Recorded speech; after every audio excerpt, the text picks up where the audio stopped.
voices in the blackest night, spitting tales of emerald light. Myron and Phil with the banter tight, lantern stories taking flight. Heroes clad in emerald light, cosmic battles in the dark of night. Guardians calling from the galactic height, power rings are shining bright. Tune in for the mighty lore, legends that you can't ignore. From Mogo to Sinestro's War, the podcast of Oed gives you more.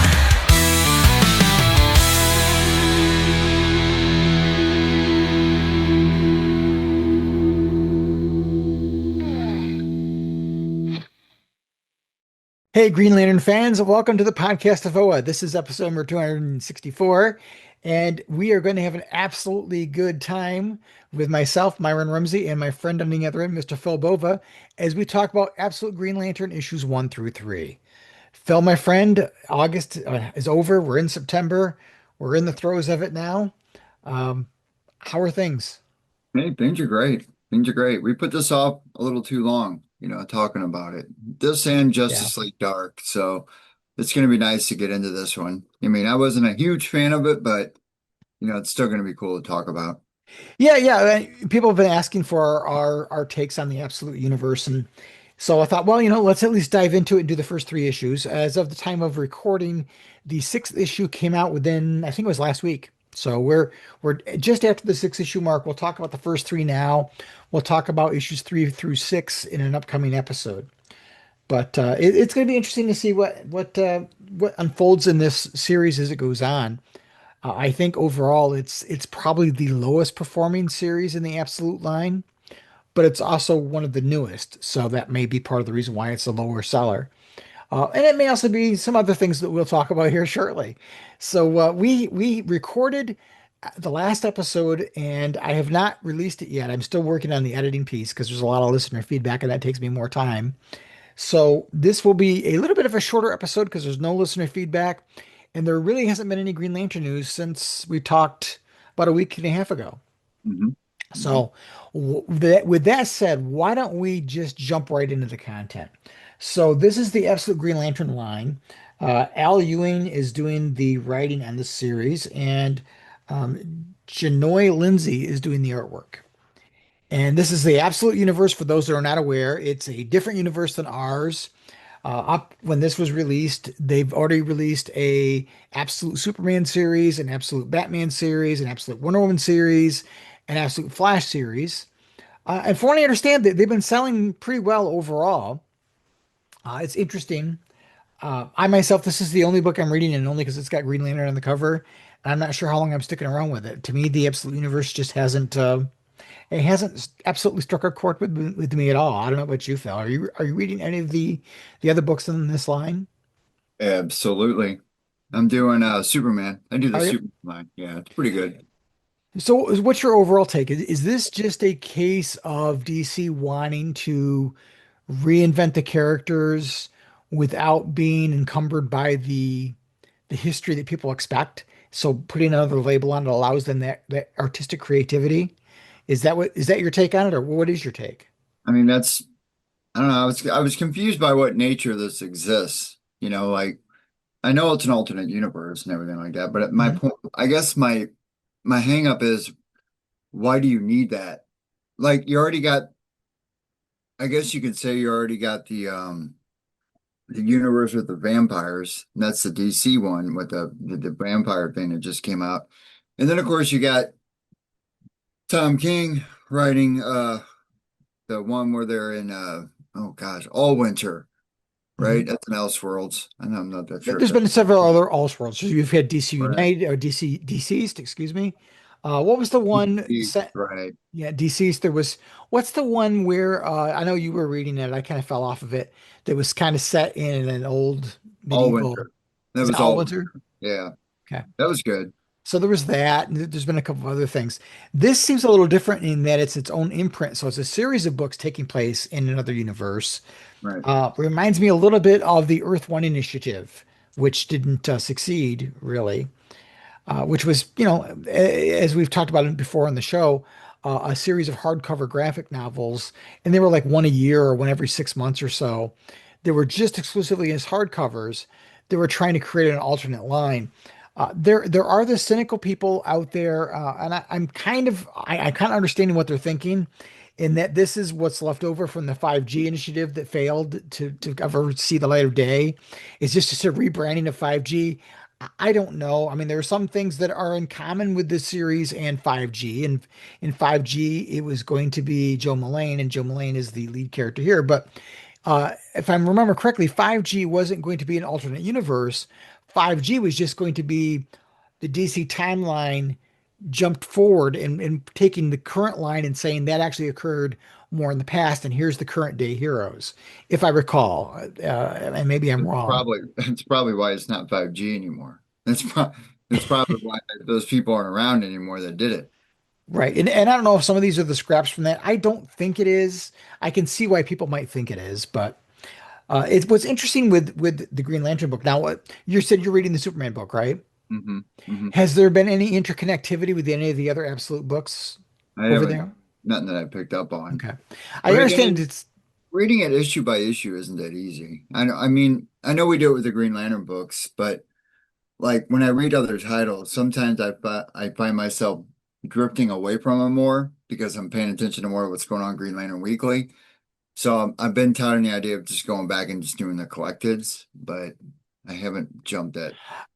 I'm with you there too. I have a rather substantial list of pile of books that I haven't read. I haven't gotten caught up on, and I'm so far behind in some of them. I'm like, gosh, am I going to even if I am I ever going to catch up with them? Do I just ditch it and say, I haven't read it in 6 months. I'm not going to read it. Why bother? Why bother buying it? I could just Yeah. buy them in trades later on. I'm very much with you in that regard, and I think sometimes some of the storytelling gives you a better reading experience reading the collected editions, and I think this is one of them. Yeah, I would agree. In reading this, I've been buying this monthly, and I had been reading it monthly, and I kind of stopped because for me, my biggest criticism, other than trying to question why does this even exist, is the pacing is so slow that not enough happens in a monthly issue to warrant buying it monthly or reading it monthly because it's too hard to keep track of what's going on. I should say hard. It's really a chore to remember what's going on because there isn't a whole lot going on. There's a lot of in these first three issues of building out a mystery. But by the time you start getting the payoff to the mystery, do you remember all the little nuggets that might have been dropped along the way? And I think that's your mileage may vary, right?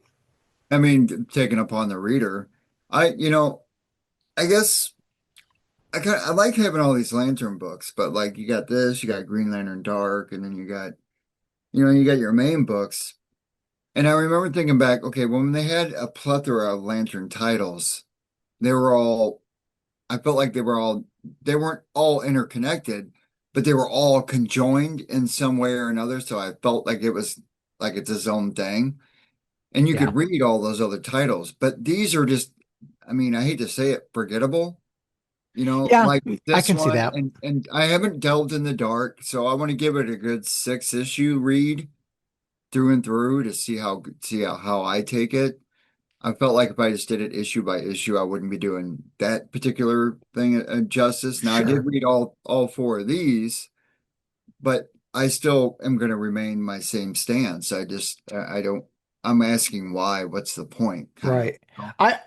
I did find reading, I read all 6 issues today, and I did find reading all six of them back to back was a better reading experience than reading them Right. monthly for sure. Yeah, I would agree. But the question I ask myself sometimes is, would I rather read this or would I rather read another in continuity Green Lantern book? And there it And is. it's an easy answer for me. And maybe some people that wouldn't feel that way and don't agree, and it's fine. Everybody's got their opinion and what they like. But yeah, I agree with you. Back in the day when we had 5 series in the main DC universe, you didn't always feel. I think the Tomasi and John's Green Lantern Corps, there was enough cross section that you almost had to read both of them. But New Guardians and Sinestro and Red Lanterns really existed on their own. But like you said, they were tangential or conjoined to the same continuity in terms of you knew what you were reading tied to what else you're already reading. Or I've used the phrase a number of times, feeling like the universe is organic and that you're just reading about another facet or another corner of the same universe, and there's enough connective tissue to make you feel like you're reading about a universe. Well, and I'll put it like this too. This particular book, you could easily write without the character drops, right? You don't need Hal, you don't need Joe, you don't need John, you don't need Guy.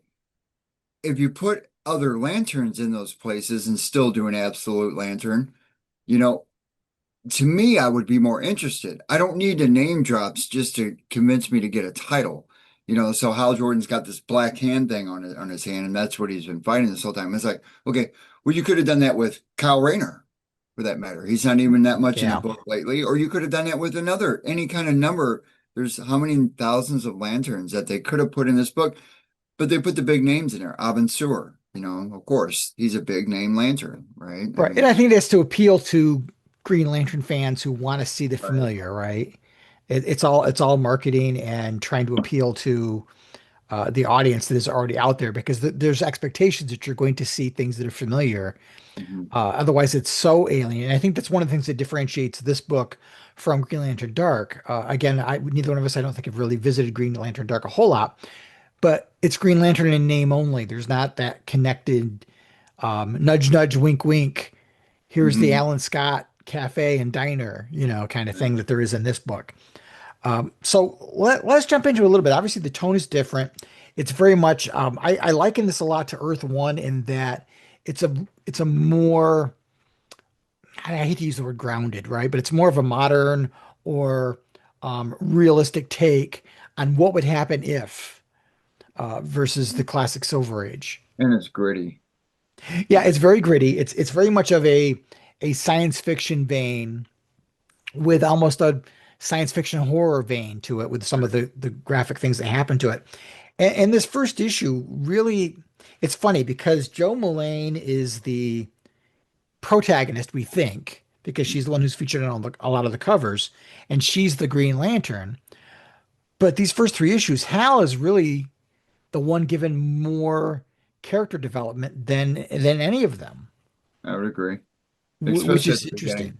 Yeah. Oh yeah, especially this first issue, because we know something's gone wrong. And I think this is the first signal that Al Ewing gives us that this is not going to be the familiar Green Lantern that you've come to know and love. This is a different take on it. And in this, Hal is very much a tragic character because he's been infected by something on his hand that we don't know what it is at this point. But he ends up killing a policeman, and you can tell just in this opening sequence that Hal doesn't know what's going on with him. He's very disturbed by it and doesn't want to hurt anybody. So he's just kind of walking through the desert.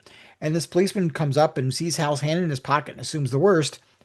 And once Hal feels threatened, the hand kind of acts on its own accord and takes out this police officer, just leaves him as a puddle of goo in the middle of the desert. And then it jumps back a period of time before, but we've got Hal going to this diner, and then we see on the screen what's happening with this giant Green Lantern logo over Evergreen, Nevada, and I don't know, it was just an odd design for a ship, a giant Green Lantern logo, Yeah. and it was just very. I don't want to say I don't. It wasn't. I don't want to say it wasn't very impressive. Like if you're thinking of an alien ship arriving, this isn't it. And this is, of course, it's on the ground and smoldering. So something has happened that we don't know about yet. It unfolds as this issue progresses and as these first three issues go on. But then we kind of a flashback to 5 days ago, and you see John Stewart, this universe's John Stewart and Joe and Hal in a diner, having coffee and talking to each other, and we get to see that they're all friends. And it's interesting, John is still an architect. Joe is currently an architect, but she was in law enforcement. We find out that Guy Gardner is the sheriff of Evergreen, and Hal is a toy salesman. He's buying stuff on eBay and doing the secondary market thing and doing that stuff. And I thought, boy, yeah, there was a time when Hal was a toy salesman, but how come everybody else gets to be what everybody knows them the most for? But Right. Hal's a toy salesman guy. Uh, very different, but at the heart of the character, he's still very much like Hal. When these guys come up along in the motorcycles and drive by, and they crash, the first thing that Hal does is like call 911 and he's running to the action to go and see if he can help, which is very true to the character. Um, so I thought that was very true. And then they see that there's a force bubble over Evergreen, Nevada with this giant Green Lantern logo, which they don't know what it is yet, but this giant logo floating over the town. And they're stuck inside of this bubble for some, as of now, unknown reason. And then Abin Sur shows up, and Abin is well, first of all, he's naked. Uh, uh, no He's got genitalia four thing. arms. Got four arms now. Yep, he's forearmed. Forearmed is forewarned, right? Uh, and he's got this giant head thing going on. That's a bib Fortuna. Yeah, Remember you're Bova, right. right? It definitely gives me Bib Fortuna vibes. And then it flashes forward again, and Hal's getting harassed a little bit because he said he was an Evergreen and he's trying to take some of the blame for it. And they all come at him. And this one guy in this diner uh, goes and grabs the hand and pulls it out. And that's when you finally get to really see this black hand thing that he's got going on. Again, we don't really know why he has it, what it means, but he basically takes out the whole diner when this woman pulls out a gun and shoots him. So everything is laid to waste. Hal's shot, he heals himself, and then Joel Mullane shows up. And this is the first time we get a glimpse of her. I don't want to say as Green Lantern because there's not, she's got a Green Lantern logo on her shirt, but it's not an imprint. It's just kind of like floating there. And she's got a green aura, but that's all we know at this point. And that's the entire first issue. That's a cool shot of her at the end. I like Yeah, that. it is a cool shot. Even though I'm not a fan of her, it's still a banger. A Yeah, it's banger still a good shot. And entrance, right? I like the fact that we've built up the fact that these guys are friends. So we're building up some of the history. Uh, it's a good tease. Like it's a good first issue in that it gives you enough meat that makes you like, well, gee, I wonder what's really going on because not enough is there. There's just enough breadcrumbs there to whet your appetite for this and want to go forward. So, and when I read the first issue, I thought, this is not bad. It's interesting. Interesting take. Uh, I'll admit I was a little disappointed that he was a toy salesman, but whatever. Uh, Still seems somewhat true to the character, which I think, that would have been my first concern was that this isn't going to be Hal. This is going to be some version of a character with just the Hal Jordan name. But there's enough there that you can understand, and you can see the correlation back to our version of Hal. Right. Issue 2 picks up, and we get to see a little bit more from Joe's side of things. Not a great deal, but it's clear that neither Joe nor Hal really understand what's happening to them. No, she's got a ring on at the beginning here. Yeah, yep, and it's her wedding ring. Gotcha. That's right. She is was established in the first issue. She's divorced, but she still wears the ring. And John even talks about the fact that he still has his mother's ring and that his mom is dead. That's right. You had mentioned that. And we haven't seen Guy yet, but Guy's been referenced, as has been Todd Rice, who is the current owner and operator of the Alan Scott Cafe. But Hal's like, why do you look like Abin Sur? So on and so forth. They don't understand what happens. Um, and they're kind of trying to figure what's going on. It jumps back in time again to seeing Abin Sur and his first interactions with the townsfolk of Evergreen. And there's Guy with his bald, Yep. looks like me with a red beard. Yeah, you're right. He does. He's bald, but he's got the red beard going on. And it's interesting to see that, Guy is similar to Guy in that you see shades of Guy in him, but he's a little bit more dialed back. They've pulled guns on Abin Sur, and Joe Mullane mentions, this is a first contact. We can't be, just pulling our guns on this guy. And so Guy kind of brings things down. And it's hard to understand what Abin Sur's mission is because he doesn't talk. He's speaking English, but what he's saying is not clearly understood. And I Right. think, again, that's part of what Al Ewing is doing in his storytelling is he's giving you little nuggets and using the fact that he's an alien and he's giving you just nuggets of the information. as it unfolds, it will all make sense on a reread because you'll understand why he's talking the way he's talking and what some of the things he's saying right now don't make sense, but in hindsight will. And issue three delves into a little bit with that with Joe. Yeah, yeah. She starts communicating more with Abin. And I think that was where, when I reread this today, rereading all 6 issues, things started to click a little bit more in the beginning because at least I understood because I'd already read issue 6 before. Sure. So rereading it now, I'm like, okay, now I'm picking up little details I didn't pick up before because at the time I didn't know I didn't know what they meant, you know. Hmm. That makes sense. Um, but Guy supposedly gets disintegrated. So everybody, of course, thinks that Abin Sur, the alien, Abin Sur, is killing people, but he's not. But that's just the whole shtick is we don't know if aliens were to really show up and they were to teleport you somewhere, which is what ends up happening is they're teleported somewhere. We would think that they got disintegrated, right? Or they were evaporated because they just disappeared from in front of you. That's the Right. assumption we would have. So you were flashing back and forth between what happened in Evergreen and what's going on in this conversation between Hal and Joe. And you really get the idea that they don't know, they don't know what happened to them or why. And we see it unfold here in flashback. And we see Guy disappeared and the screaming starts because of course they just witnessed their sheriff get evaporated and they're trapped inside this dome. And then they open fire, of course, natural response. Yep, natural response. They open fire. Another person is killed when the bullet ricochets off of the shield on Abin Sur and strikes a civilian. So Abin Sur retaliates against the police officer for killing someone, chops her head off, essentially, or blows her head up. It's not quite clear. Another guy pulls a gun out and starts shooting. So Abin Sur chops off his hand.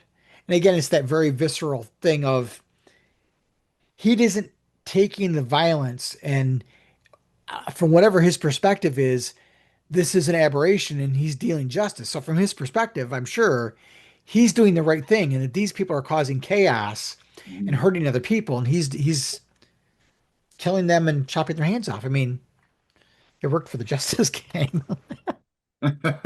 Sorry. Uh, That's fair. That's fair. We can take that one.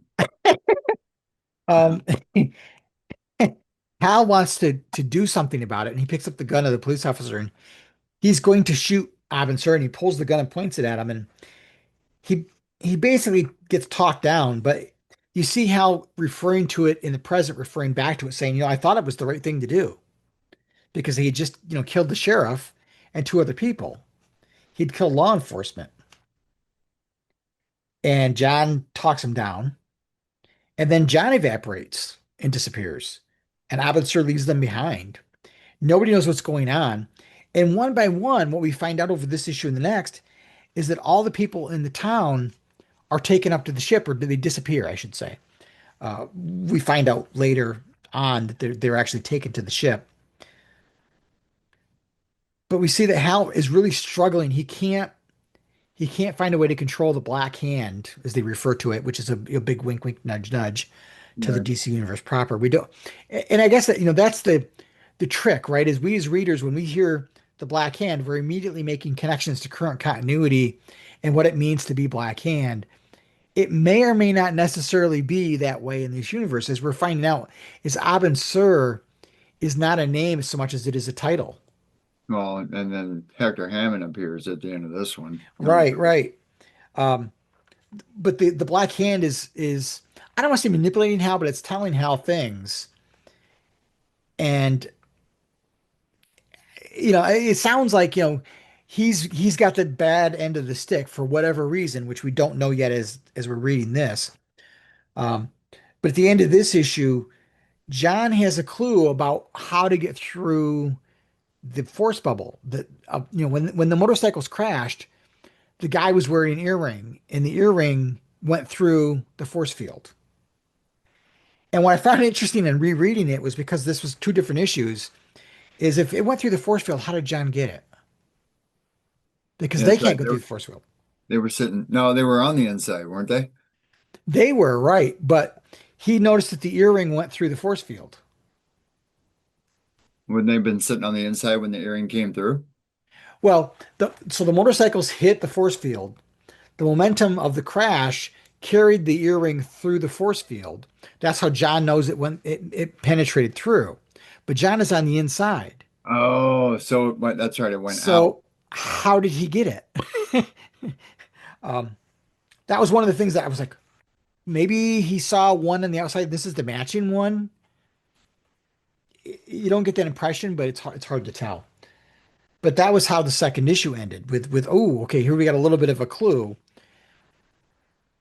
But again, we're getting some detail, but you're two issues in and you still really don't know what's going on. Yeah, Issue three, we've got more of that. We've got John figuring out about the ring.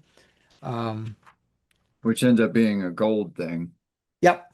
And basically what they find out throughout this issue is that anything appearing to be gold, even a plastic toy that Hal gives John that's painted gold, can pass through the force field. But yeah, he says that John found this earring and it's not even real gold, but he found it in the road yesterday. And that was where I was like, okay, well, you found it on the road yesterday. How did you know it could pass through the force field? Because if it passed through the force field, you couldn't have reached it. Right. Hey, I was thinking they need the gold lantern here. Well, yeah, and as things go on, I don't think particularly in this issue things will go through, but um, they go back and he takes the earring and he tosses it through the force field again um, to prove his point to Todd Rice. We flash forward again, and it's more of Joe and Hal talking, and things amp up between the two of them, and now you've got a fight between the Black Hand and Joe, and it's not Hal's not driving the bus. No, The definitely the not. Black Hand is operating on its own accord, and Joe keeps trying to tell Hal, you've got to control it, and is part of the journey that Hal does learn to control it, or is Hal destined to become the villain of the book? It's hard to say. Whatever expectations you have to kind of drop them because things aren't going to be how we know them. They're going to be familiar, but not exactly in the way we understand them, I should say. It's a twist on it. It's a twist on what you think on what you knew. Right. And Basically, yeah, yeah, and because All Winter did that a lot. You're like, oh, I wouldn't have thought about that character being in that kind of role, right, right. stuff like that.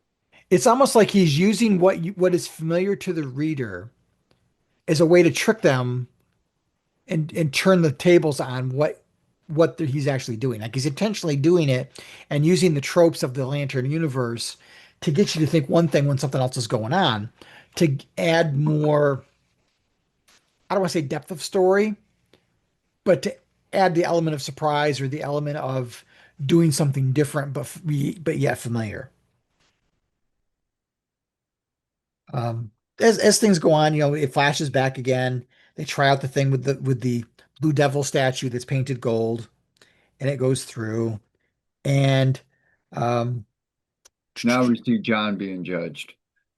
yeah, then John gets judged. And It's he, interesting. Joe says, "What about actual gold?" And she takes off her wedding ring, and she's going to try something. And John already has. And here he says, "My grandmother's ring. I told you I still kept it."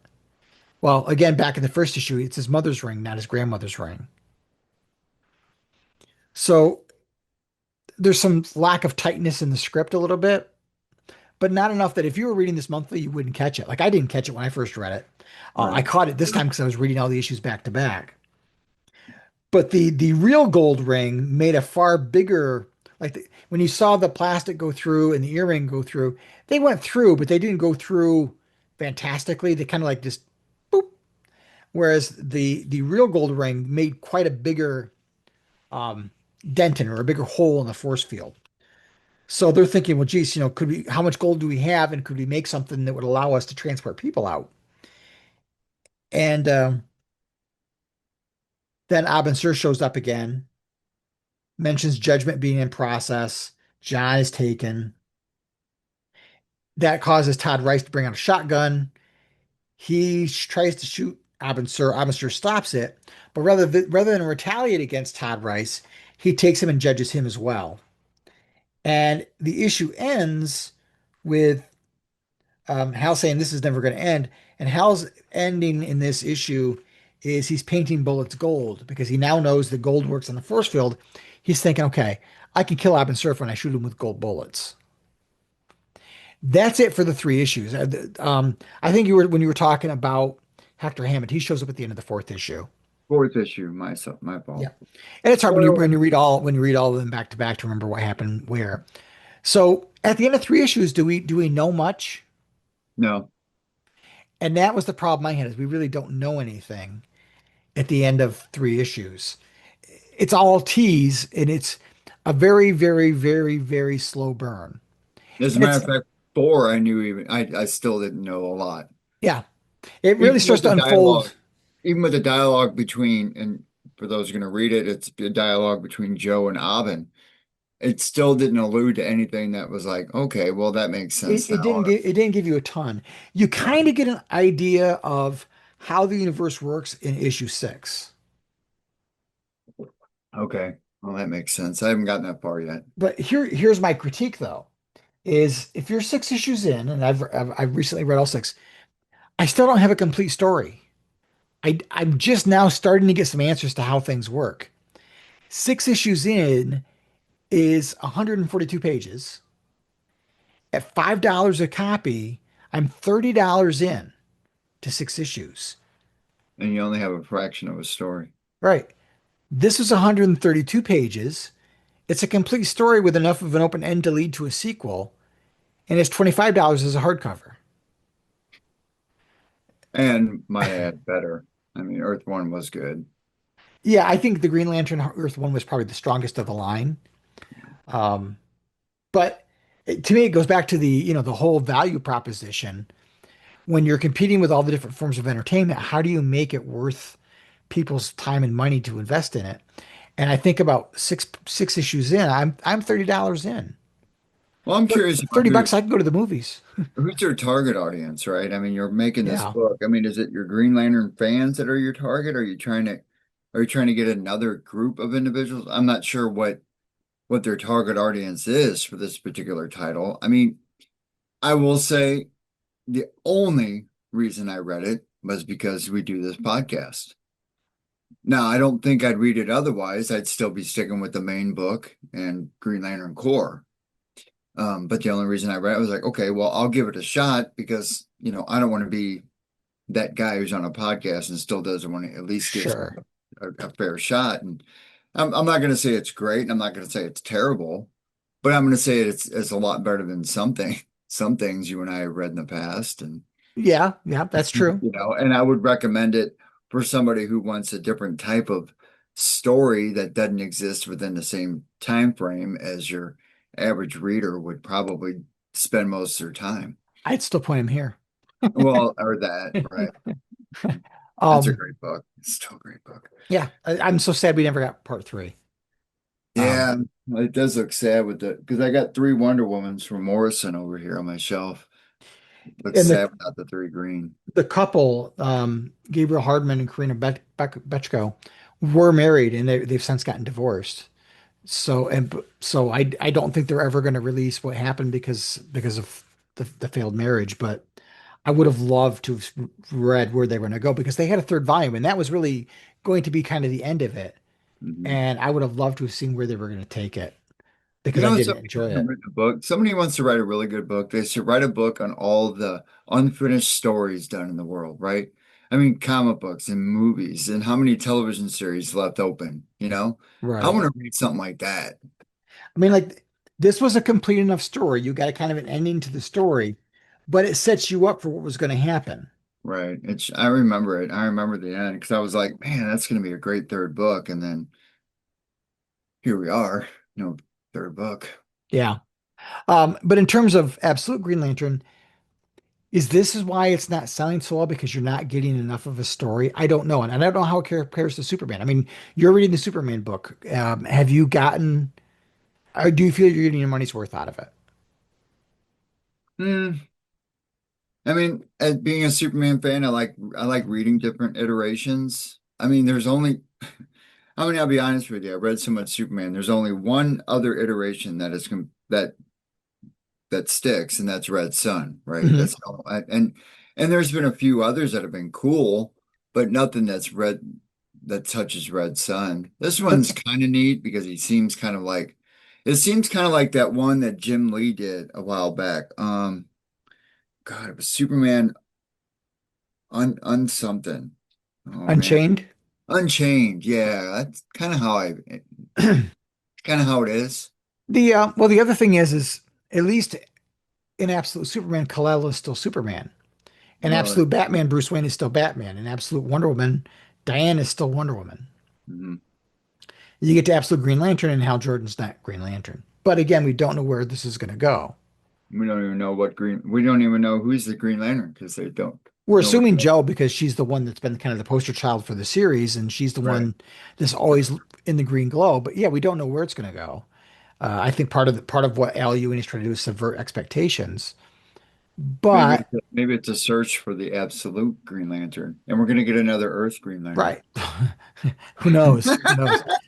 But I guess Joe Mullane. I'm sure there are a lot of Joe Mullane fans out there, but yet she has not been like she came on the scene because of the miniseries that was done with her, and folding her into DC continuity proper, I think was probably not a bright idea or a great idea because now she's just another Green Lantern in a whole pile of Earth Lanterns. Whereas when she was in Far Sector, she stood out because she was really the only one there.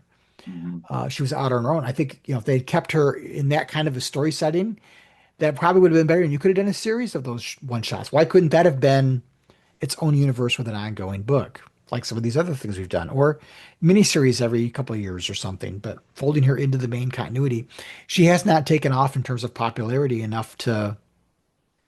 I don't want to say to warrant her existence because that seems cruel and unfair. But again, at the end of the day, when you've got panel time, people are being obligated to throw the character into the books because she's a human lantern. Well, not only that, where's Far Sector at now? I mean, is it just a forgotten It's sector? it's just nowhere mentioned again. Now that she's come back to home and she's got a regular Green Lantern just like everybody else, so she doesn't have a special ring. There's nothing that sets her aside from anyone else. That's part of the challenge, and that's part of the problem with Kyle because Kyle's been normalized. He's no longer the newbie trying to find his way because he's already found his way. So Hmm. what does he do now? Jessica, they made a big deal over her anxiety and the mental health struggles, but she's kind of overcome them. And now They, she leads they, the Green Lantern Corps. right. Simon, well, he's just kind of there. I miss the good old days of Simon. But I think that's the Wait a minute, problem there is weren't any. running. It's kind of the problem in that when you create a character that is so unique, and then eventually they lose that uniqueness, where are you left to go with them? What if you put a poll out there on Reddit? I mean, what is the one thing that Green Lantern fans hate? And they're going to say, 9 out of 10, they're going to give you Earth Lanterns. I'm sick of all the Earth Lanterns. Right. You know, And you some get, you people get, are more not so much Earth Lanterns, but all of them are American, you know? well, I mean, you can keep with your four horsemen or four corpsmen if you want to use it that way. And that's where I think it needs to stay. I mean, I think they would put have been fine Joe if they back just left out. it there. Yeah, put Joe back out in Far Sector. I mean, the book in Far Sector was actually kind of cool by itself. I didn't feel the need of bringing her into the fold. I'll only say that, Far Sector was basically a publicity stunt. I mean, I get it. I mean, it wasn't a bad You book. get It a was name better than brand science this. fiction writer and you bring her in to write a Green Lantern book for the headline, but she's also a writer who didn't know squat about Green Lantern, so made up her own stuff. And for me, it was like, okay, you're paying a professional to do fan fiction because it was a self-insert character. And so I don't know crap about Green Lantern, so I'll just make up what I want and say it's special, right? Rather than do the actual hard work of telling the story within the framework of the mythology as we know it. Yeah, God forbid people do that these days. It reminds me, back in the 80s, I used to run a Star Trek fan club, and we had people who we would write fan fiction, And I was always adamant about, okay, I want you to write this like it's an episode of the TV show. I want you to stick to the tenets of the things that we know. And everybody had to be a Vulcan who could show emotion, or they had to insert their favorite fandom and make them somehow fit on the Enterprise. Like we had somebody who wanted to be a Time Lord from Doctor Who as a crewman on the Enterprise. Like, how does that fit? And or every story that people wanted to submit was how they met the crew of the Enterprise and saved the ship. And I was like, we're doing our own thing. And I had a saying, if you wanted to be a Vulcan as your character that you're role playing inside of this fictional thing, you've got to live by the tenets of being a Vulcan. In other words, you've got to be the stoic, non-emotional person. You can still find wiggle room in there, but and the phrase I always used to use is if you're going to live by the ears, you got to die by the ears. You can't have all the good stuff without the limitations that come with it. Mhm. And the same with Green Lantern. You've got a well-established mythology, and you're going to write something which now is no longer considered an Elseworlds, but you're making up your own rules rather than follow the rules we already know. I mean, there's plenty of good stories you could tell without deviating outside of everything. But Well, it always felt years past, all these writers used to talk to one another. And I think we mentioned something to Adams about that. They had their little Zoom meetings about, hey, what are you doing over in your book? Hey, what are you doing over in your book? And then if there's any kind of crossover elements that's discussed, right? So it keeps it within a streamlined, coherent, but I don't know if it's viewed as that way anymore. I mean, it goes back to that episode. I got continuity issues, and it's like, well, what is continuity anymore? You know, right, right, and I have to try to probably convince myself a lot of times when I'm reading stuff, okay, well, do I set this aside? Is it not continuity? Or is it continuity? Where does this fit in the grand scheme of things? Or is it just something that's just a readable content that is just going through the motions of something that somebody produced and put it out there for me to right. purchase? Right. Continuity has been messed up and redone so many times that basically anything goes because you can find examples of how it fit. You I know, mean, yeah, in some of the online discourse over the Lantern show, and people like myself saying, "Well, Hal's too old." People are quick to throw out there was a story, I think it was a Secret Origin book where John talks about, well, why didn't the ring pick me, kind of thing, and it was mentioned, well, you were just a kid at the time when Hal got the ring, setting up this thing that the age difference was much greater than what it actually has been for most of the time. Because and that was the issue they were trying to like see. Look, it's canon. It was canon for one issue. well, and just because it's written one time doesn't make it canon, right? I mean, Right, I would call something that's been a repetitive avenue of a character development canon, where Clark Kent was born, Krypton, that's canon. right. That is your prime canon. You can't just take one little element out of a book and just automatically say, well, look, it happens, so this is here. This is proof that it exists. Superman is such a perfect example because if you were looking back to when Superman first showed up, he's not anything at all like the Superman we have today with Mhm. in terms of his abilities. So, like, oh, why didn't in Action Comics 2 he didn't use X-ray vision? Well, it's because they hadn't given it to him yet. I mean, right. So at some point things negate each other. You have selective continuity, and when it comes to Green Lantern, it's so all over the place that it's hard to really say something is canon and something isn't canon. Right. That's why I'm not that's why I'm uncertain what it is.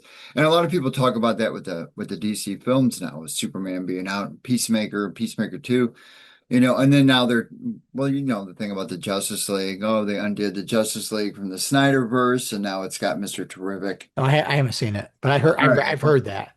I've Yeah, heard that right. they I undid mean, that scene. and that's cool if you're going to do that kind of stuff. So that means that you're following or you're keeping in line some kind of canon, right? Enchantress was talked about this season. So everybody's speculating, well, she must be canon then. Well, that doesn't, just because she's being discussed in current continuity, doesn't automatically assume or make that individual canon. right? So I for the mean, Peacemaker thing, just because I haven't watched it, okay. did they retcon that scene that was at the end of season one, or I've heard they're playing with the multiverse thing. Well, they are doing that. So They did he did maybe see the retcon that. Justice League and that was a Uh, different Earth's Peacemaker? I don't think I don't so. know. I don't think that's the way that's supposed to be spinned. I think that they actually did retcon it to change it Right, because it appears in the second season. And of course, the second season came out after Superman, right? right. So And I think often if that's they'll why leap off retcons of happen, that, right? that's the reason why retcons happen. Retcons often happen in the comics to correct mistakes. Right. And I think that's what its purpose was for. Of course, that That's why it appeared this season, right? letting fans get their own headcanon is where the No Prize came from, right? In the Marvel days. But yeah, there are, there's a case where they wanted to like, now I want to take Peacemaker and make him fit in with this new DC universe, but I've got this problem, so I can retcon it and fix it. hmm Um, And now it's fixed. And the thing of it is, the other one will be completely forgotten about now. And I happen to think a lot of people have moved on. Thank do God. do you know if they? Because I don't have HBO Max anymore. Did they go back and change the ending to season one? I mean, not because I heard they started out in season two showing you that scene. Did they actually go back to the end of season one to replace the footage? I don't know. I didn't watch it to see. It'd be Now, interesting to know if they actually went back and edited the episode and removed that section and put the new section in. I'd have to go back and check it out to see if they've done that. Now I got the original one then because it was last year when I got the digital copy, right? When I downloaded my Right. So digital. that's not going to be changed, I don't think. No. But it'd be interesting because for people who maybe didn't watch season one, they might go back and watch it now, knowing that it's connected to the gunverse, for lack of a better phrase. It might be confusing to them. Why did it get changed? Kind of thing. They won't necessarily understand the connection. That's why I kind of thought, well, maybe they'd go back and actually remove the stuff and put the new footage in there. Well, But it's really it'd be interesting. the funny thing is like when Peacemaker walks out, he's got a beef with Aquaman, right? And it's Aquaman. He actually, and in this one, it's Guy It's Gardner, Guy Gardner, which which makes sense. it has to, man. I mean, those two are going to show a different dynamic that I don't think people are ready for yet, and it's going to be great. It's going to be great. Anyway, All right. Well, absolute. so our overall opinion is it something if you've already said if it wasn't for the show, you probably wouldn't continue to read it, correct? Yeah, but I'm going to continue to read it because now I'm already invested. So I at least want to see where it goes. I'll see where I'm not sure how long I'm going to go with it though. Like if this thing goes like over 12 issues, I'd be surprised. If I were a listener and I hadn't started picking it up yet, my recommendation would be not to buy it in floppy format, to wait until it's collected, because I think it's going to be Yeah. a better experience, and you're probably going to pay less than you're going to pay for the floppies. And not only that, you sit there and you read it all and it's full, entire content, and you don't Right. have, you can take your own breaks. You don't have to wait a month for the next book to come out. And if you're a comic book reader and you read a lot of content, I can't exactly place mine all in file cabinets to know exactly where each one left off every month. Right, right. The mental filing system you got to have to keep track of all those things. I do think I was a little my opinion was a little bit more harsh before I reread all six issues back to back. It kind of took some of the edge off of my feelings about it, but I do still think it suffers from horrible pacing issues. Just because six issues in, I really don't have any real concrete answers. We're just starting to get that layer of that onion peeled back, which is just too slow. Gotcha. But that's my feelings about it. Some other people may think it's unraveling at a pace that's great for them. I just for me it doesn't. But if it wasn't for the show, would I read it?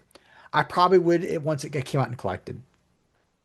I'd be curious enough to then check into it. And I might not actually buy it. I might go to Barnes and Noble, flip through it first, or read what other people have said to see if it's worth my time and energy to read it. Right. Because again, I don't I would rather have had it focus on Hal or John or one of the other lanterns. Because Joe to me she's about in the same level of Simon Baz for me, which is just like a little bit above Kelly Quintella. So I would rather it be the, and I guess because even though she's the protagonist in this book, apparently they haven't given a lot of time to her to develop her character, and that's part of the flaw, is that your main character, who the character who's supposedly your main character, isn't being developed terribly well. Whereas the person who's at least on the surface looks like the antagonist has gotten a lot of character development, which is interesting. And maybe that's by choice and that's intentful. I don't know. Well, we'll see by episode or issue 12, I guess, huh? Right. And yeah, it's supposed to be an ongoing, but I don't think it's selling particularly well. So I wouldn't be at all surprised if it's the first one to get canceled.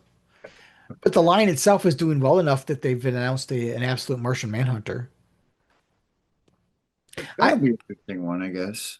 I I, I, would, I think I would some, like, go ahead. sorry, you go ahead. No, no, go ahead. Go ahead. I would like to see an absolute question. That would be a good book. That could be interesting. Yeah, that could be interesting. I think some of the concerns that people had in the beginning was, is this going to replace the main universe? I don't see that happening, but if it starts, if it continues to sell gangbusters, the line as a whole, will DC at some point pivot? Is this their way of backdoor doing 5G? Well, no, don't we got DCKO coming up or something like that? Yeah, that's almost like um, a Secret Wars type of a story event, from what I can tell. Did you hear who the matchup is for Batman? No, Batman is matched up with Star Sapphire. Oh, That's who he's going to fight. that'll be an interesting battle. Yeah, the conjecture online is that apparently the lists for Batman hint that he either throws the fight or does to do something different. Who knows? And the only two Lantern characters I've seen in there is Star Sapphire and Guy Gardner. Now, why can't Batman lose just to lose? Right? I mean, why can't it just be you lost? Why can't he lose to Guy Gardner? Yeah. Just because of the whole history between those two characters. God. And I'm trying to remember who Guy is up against. Um, I'm looking at it now.